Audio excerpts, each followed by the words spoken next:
Kembali di Anyu Sore, pemirsa, rangkaian sidang peninjauan kembali Saka Tatal telah resmi ditutup oleh Majelis Hakim Pengadilan Negeri Cirebon, Jawa Barat. Putusan PK selanjutnya akan dibacakan oleh Hakim Mahkamah Agung. Terdakwa, maka itu juga termasuk bagian daripada. Hari terakhir sidang peninjauan kembali pihak Saka Tatal kembali menghadirkan seorang saksi ahli pakar hukum pidana Universitas Islam Indonesia, Profesor Muzakir. Kesaksian Profesor Muzakir dilanjutkan dengan penandatanganan berita acara yang menutup seluruh rangkaian persidangan PK Saka Tatal di Pengadilan Negeri Cirebon. Selanjutnya, kewenangan putusan perkara PK Saka Tatal berada di ranah Mahkamah Agung. Terima kasih atas kesempatan yang diberikan pada kami. Terima kasih atas semua kerja-kerja baik di sini, Bu. Semoga kita mendapatkan kebenaran sesuai material yang disampaikan tadi. Dan saya atau tim, kalau ada perbuatan atau kata yang menyakiti, kami mohon maaf. Karena memang dinamika sidang begitu adanya. Ya. Di persidangan biasa ada dinamika. Nah, tapi di belakang kita semua saudara. Ya. Nah, izin juga kepada Yang Mulia, terima kasih sudah memberikan kesempatan pemohon dan termohon untuk menyampaikan apa yang harus disampaikan kepada panitera, teman-teman semua, teman-teman media, kemudian teman-teman kepolisian dan semuanya yang tidak dapat kami sebutkan satu persatu. Semoga teman-teman yang memperjuangkan keadilannya mendapatkan keadilan. Begitu juga di Mahkamah Agung nanti dapat memberikan putusan yang seadil-adilnya bagi semua. Mungkin itu dari kami. Hari ini udah selesai dan kita sudah tanda tangan berita acara, bukti maupun persidangan hari ini. Saya berdoa semoga ada kemudahan, ada keadilan dalam waktu yang singkat ini. Semoga semangat terus kawan-kawan. Masih ada lagi 5 yang harus mengajukan PK dan terima kasih buat PN Cirebon, buat jaksa-jaksa di sini juga, hakim-hakim di sini. Bukan ayam goreng atau ayam bakar yang paling enak, tapi ayam story. Kota Cirebon, kota udang. Sampai jumpa lagi di masa yang akan datang. Terima kasih wartawan. Ahli hukum pidana Profesor Muzakir mengatakan keterangan saksi yang berada di bawah tekanan tidak bisa dijadikan dasar untuk memutus sebuah kasus. Dalam kasus ini, keterangan yang tidak berdasar fakta, maka tidak bisa digunakan di dalam persidangan. Prinsipnya, seorang saksi telah memberi keterangan yang biasanya adalah disumpah terkait dengan keterangan kesaksiannya, itu adalah menjadi bagian daripada atau dipertimbangkan dalam putusan pengadilan.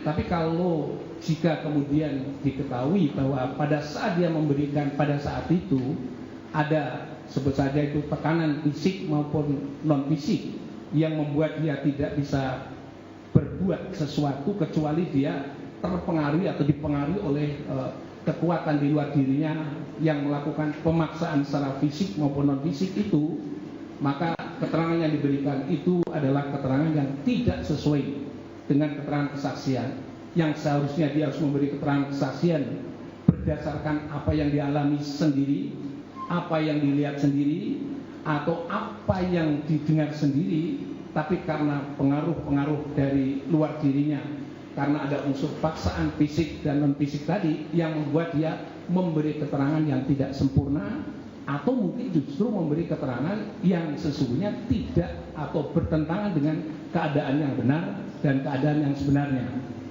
Jika kesadaran itu muncul di kemudian hari setelah adanya putusan dan dia menjadi berani untuk mencabut keterangannya, maka itu boleh dilakukan.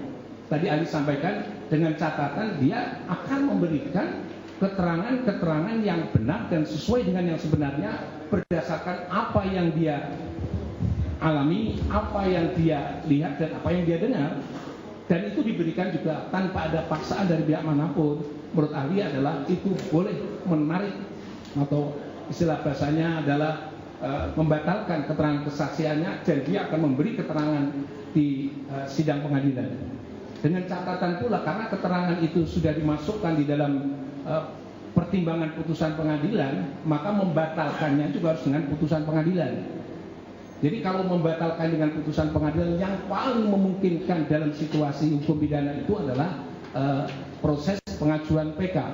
Sehingga dengan demikian dia boleh memberikan keterangan saksi kembali dalam persidangan PK, dengan di dalam persidangan itu dia harus berani secara tegas untuk mencabut keterangan yang pernah dilakukan sebelumnya, dan dia bisa membuktikan bahwa keterangan yang diberikan sebelumnya itu ada unsur paksaan fisik maupun psikis. Dan dengan cara itu maka disumpah kembali dan dia akan memberikan keterangan lagi, dan keterangan itu diberikan secara tanpa tekanan apapun, dan itu dapat menjadi pertimbangan oleh majelis hakim PK untuk dimasukkan dalam putusannya. Dakwaan pasal 55 itu harus dibuktikan satu persatu bahwa seseorang terdakwa itu melakukan sebagai apa, material dader, menyuruh lakukan, turut serta melakukan, atau dia penganjuran. Kalau itu tidak dibuktikan, tiba-tiba ditulis bersama-sama melakukan pembunuhan. Bersama-samanya seperti apa? Ini yang pasal yang mana yang bersama-sama? Itu namanya adalah dakwaan yang kabur. Kalau hakimnya juga menyatakan bahwa itu bersama-sama mengamini jaksa bersama-sama, tapi tidak dibuktikan hakim, si A ini apa perannya di dalam pasal 55 itu juga putusan yang menyimpulkan dengan cara yang kabur juga, sehingga tidak statusnya menjadi tidak jelas. Jadi oleh sebab itu adalah bagian di dalamnya kekhilafan hakim tidak mempertimbangkan satu persatu ini pelakunya sebagai pelaku apa. Sementara itu dalam sidang peninjauan kembali yang digelar kemarin, Reza Indragiri yang hadir sebagai saksi meminta maaf kepada Ibtu Rudiana usai Mabes Polri menyatakan ayah Eki tidak melanggar etik. Namun Reza memastikan bila ada benturan kepentingan dalam bertugas, maka anggota Polri terkait melanggar kode etik. Tapi setelah keluar simpulan dari Mabes Polri yang dibacakan oleh Kadif Humas Mabes Polri, yaitu bunyinya kurang lebih bisa dicek di YouTube, Ibtu Rudiana selaku orang tua korban disimpulkan tidak melanggar etik apapun, maka praktis penilaian saya tentang Ibtu Rudiana salah total, majelis. Salah bagi saya untuk menganggap Ibtu Rudiana sebagai sosok yang telah menjahati masyarakat. Salah bagi saya untuk memandang Ibtu Rudiana sebagai potret personil penegakan hukum yang telah menyusahkan lembaganya sendiri. Salah bagi saya untuk menyimpulkan bahwa Ibtu Rudiana telah melanggar sekian banyak poin dalam kode etik profesi Polri. Atas dasar itu, dengan segala kerendahan hati, berbasis pada simpulan Mabes Polri, hasil pemeriksaan Propam dan Irwasum, saya dengan kerendahan hati mengaturkan permintaan maaf kepada Bapak Ibtu Rudiana selaku personil Polri. Demikian. Tetapi kembali ke pertanyaan saudara penasihat hukum. Seandainya hal-hal yang saudara katakan tadi itu benar adanya, maka tadi sudah saya sampaikan. Membuat laporan palsu, menyiksa terperiksa, dan kehilangan objektivitas akibat konflik kepentingan itu merupakan pelanggaran kode etik profesi Polri. Demikian. Maksudnya Bapak minta maaf kepada Rudiana karena dianggap benar itu. Saya tidak punya landasan lain kecuali menyimak dan mengiyakan simpulan Mabes Polri. Mabes Polri yang sudah memeriksa Ibtu Rudiana, dan simpulannya berdasarkan pemeriksaan Propam dan Irwasum tidak melanggar etik apapun. Ya saya secara fair sebagai orang yang daif yang bisa salah, telah berprasangka sekian banyak sebelumnya, saya memilih untuk minta maaf daripada saya disomasi. Ya.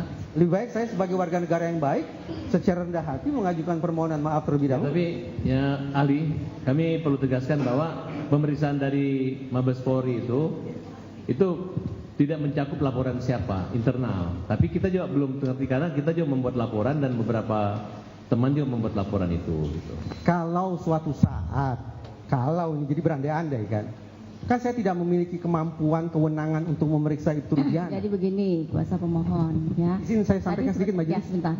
Sebenarnya tadi sudah ada jawabannya. Sebenarnya ada dua jawaban. Kalau mengenai mengikuti dari hasil pemeriksaan Polri tadi,